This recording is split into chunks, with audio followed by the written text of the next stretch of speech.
Bismillahirrahmanirrahim. Assalamualaikum warahmatullahi wabarakatuh. Rasulullah SAW merupakan pribadi yang paling utama di antara sekian banyak umat manusia. Dia memiliki kesabaran yang luar biasa. Pernah Rasulullah SAW mendapat sebuah tamparan dari seorang badui. Ini karena dia memutuskan tali penarik timba air, yang menyebabkan timba itu terhanyut ke dalam sumur.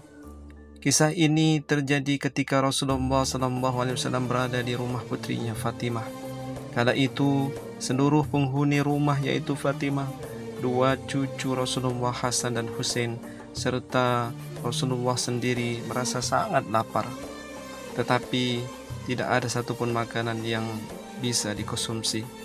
Rasulullah SAW pun mengikatkan sebuah batu kecil untuk mengganjal perutnya yang sedang menahan lapar. Namun Rasulullah SAW tidak tega melihat kedua cucunya yang juga kelaparan.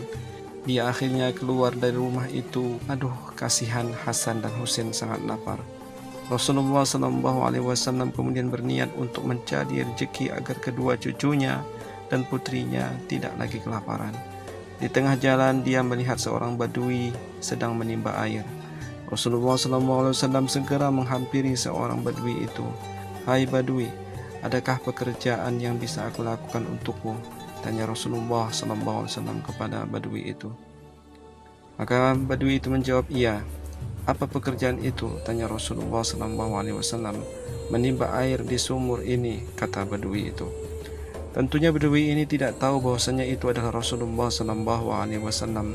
Maka Rasulullah SAW kemudian mengerjakan pekerjaan itu dan mendapatkan upah berupa 3 butir kurma. Rasulullah SAW memakan buah kurma itu dan melanjutkan pekerjaan. Rasulullah SAW pun berhasil menimba sebanyak 8 kali.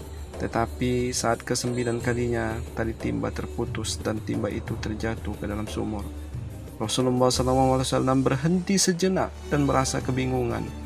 Melihat hal itu, si badui itu menghampiri, memarahi, kemudian menampar Rasulullah SAW dan membayarkan apa yang sudah dikerjakan Rasulullah SAW sesuai dengan upah yang ditentukan, yakni 24 butir kurma.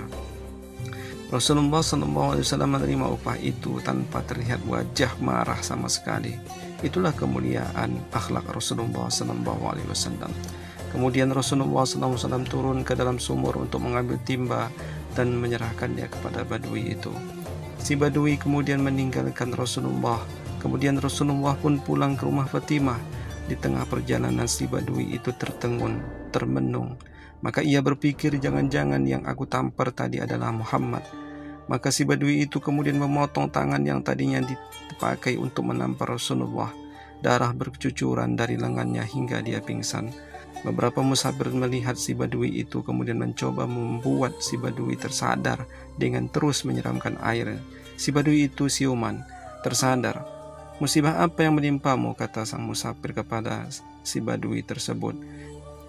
"Saya telah menampar seseorang yang saya kira adalah Muhammad. Makanya saya potong tangan saya karena takut mendapat musibah," kata si badui. Badui itu kemudian menuju masjid untuk mencari Rasulullah, tetapi dia tidak menemukan Rasulullah di masjid. Dia kemudian menuju rumah Fatimah dan berteriak-teriak memanggil Rasulullah. Saat itu Rasulullah sedang mendudukkan kedua cucunya di atas kedua pahanya sambil menyuapkan kurma kepada Hasan dan Husain. Mendengar teriakan itu, Rasulullah SAW menyuruh Fatimah untuk melihat siapakah dia. Fatimah kemudian melihat keluar dan terkaget karena mendapati badui yang terpotong tangannya.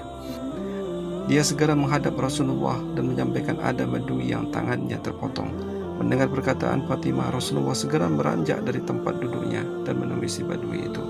Melihat Rasulullah, si badui itu kemudian meminta maaf, "Maafkan saya ya Muhammad, saya tidak mengenal dirimu," kata badui.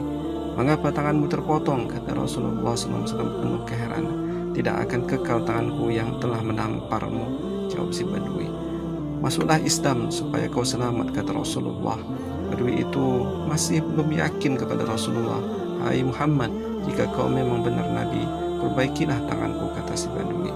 Rasulullah SAW kemudian menempatkan telapak tangannya yang terpotong itu ke lengan asalnya dan mengusap tangan itu. Akhirnya tangan tersebut kembali tersambung dan orang Badui itu masuk Islam.